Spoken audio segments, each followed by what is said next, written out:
నంద్యాల జిల్లా శ్రీశైలం శైవక్షేత్రంలో మహాపచారం జరిగింది. శ్రీశైలంలోని ప్రైవేటు సత్రంలో న్యూ ఇయర్ వేడుకలు నిర్వహించారు.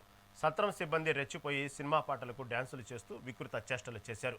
ఇష్టానుసారంగా సినిమా పాటలకు డ్యాన్సులు వేస్తూ వీడియోలు చిత్రీకరించారు. రూల్స్కు విరుద్ధంగా ప్రవర్తించిన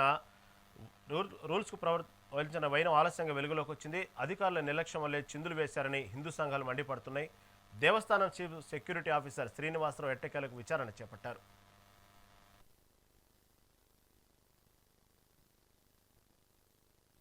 నా పేరు మిడిదిడి శ్యామ్ సుందర్, శ్రీశైల మల్లికార్జున అన్నసత్ర సంఘం అధ్యక్షుడిని. 31వ తేదీ రోజు మా యొక్క సత్రంలో రాత్రి నూతన సంవత్సర వేడుకలు కేక్ కట్ చేసి కొన్ని సినిమా పాటలకు డ్యాన్సులు చేయడం జరిగింది. శ్రీశైల క్షేత్రంలో నూతన సంవత్సర వేడుకలు జరుపుకోవడం నిషిద్ధమని తెలియక కొంతమంది స్టాఫ్ మేనేజర్ ఆ రోజు అందుబాటులో లేనందువలన వాళ్ళకి తెలియక పొరపాటుగా చేయడం జరిగింది. దాన్ని ఇమీడియట్గా మా దృష్టికి వచ్చిన వెంటనే మేము శ్రీశైలం ఇచ్చేసి ఆ స్టాఫ్ను ఇమీడియట్ విధుల నుంచి తొలగించడం జరిగింది. ఇంకోసారి ఇలాంటి కార్యక్రమాలు క్షేత్ర పరిధిలో క్షేత్రానికి భంగం కలిగించే కార్యక్రమాలు ఏవి జరగకుండా కట్టుదిట్టమైన చర్యలన్నీ కూడా తీసుకుంటున్నాం.